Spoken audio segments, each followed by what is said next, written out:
Dear Mrs. Carter, on behalf of the National Council of Jewish Women, I express deep appreciation for your kind invitation and for your gracious hospitality.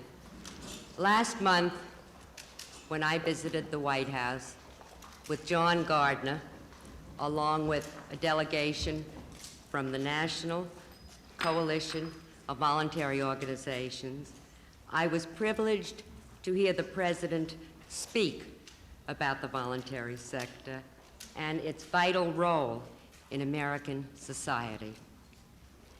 On that occasion, the President proudly told us that one of the greatest supporters of voluntarism is my wife, who firmly believes that without volunteers, we would be a nation without a soul.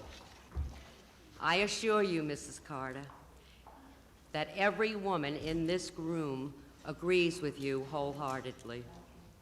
For over 85 years, our organization has served the nation in the spirit of faith and humanity.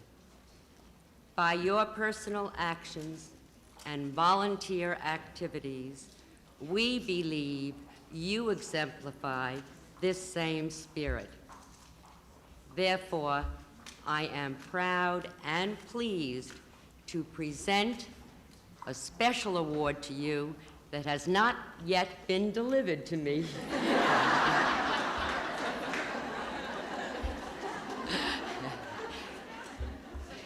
But having been trained properly, I can tell you that it is from Proverbs, and it reads the following: "Give her the fruit of her hands, and let her works praise her in the gates." The National Council of Jewish Women awards this citation to Rosalynn Carter in recognition of her initiative and achievements in the field of voluntarism. And along with this, may I say our sincere best wishes for good health and happiness.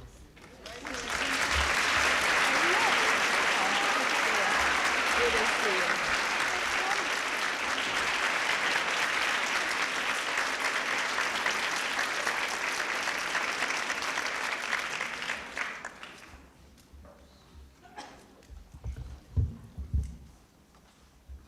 I was going to say I appreciated it as much as if it had arrived, and then it arrived.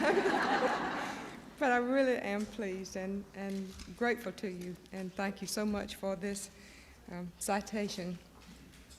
It was just a little more than a year ago that I greeted many of you here in the White House, and to me it is so appropriate that you're here in Washington once again at the beginning of your new year, to meet with members of Congress and government officials, to become informed and educated about things that are happening, and to wield your influence in a very positive way. Because as Jewish women actively engaged in the social issues of the day, in education, in practical positive programs, in legislation, you show your discontent with action. You are never afraid to take a stand or a position for good and right and justice. I remember talking with you last year about programs for the elderly, the mentally afflicted, the poor, the sick, about encouraging and assisting those who need confidence and support, those who are suffering from injustice in our own country and throughout the world, about our need to continuously speak out about human rights, and about your long-standing commitment to these and to many other worthy goals and ideals. You are strong, and you are strong because your standards are high.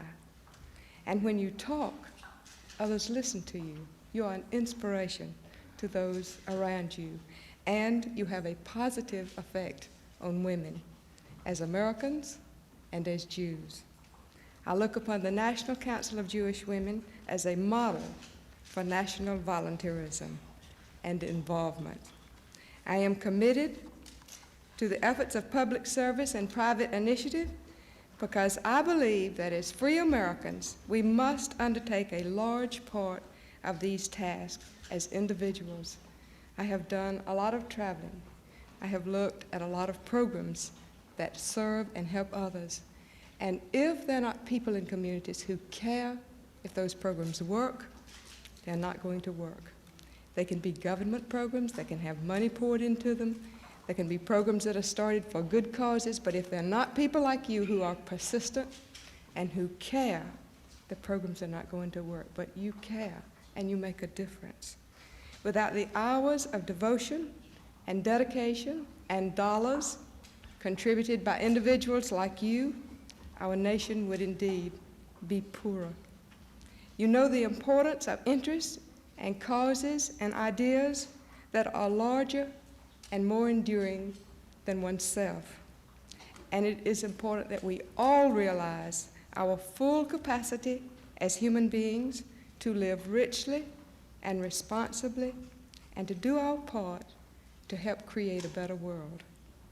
These aspirations unite all Americans of whatever faith, and I am convinced that by working together, unselfishly, and caring for those around us, for each other, we can create that better world. I thank you for coming here just to look at you and be encouraged and inspired by what you do and by what you mean to our country. Thank you so much.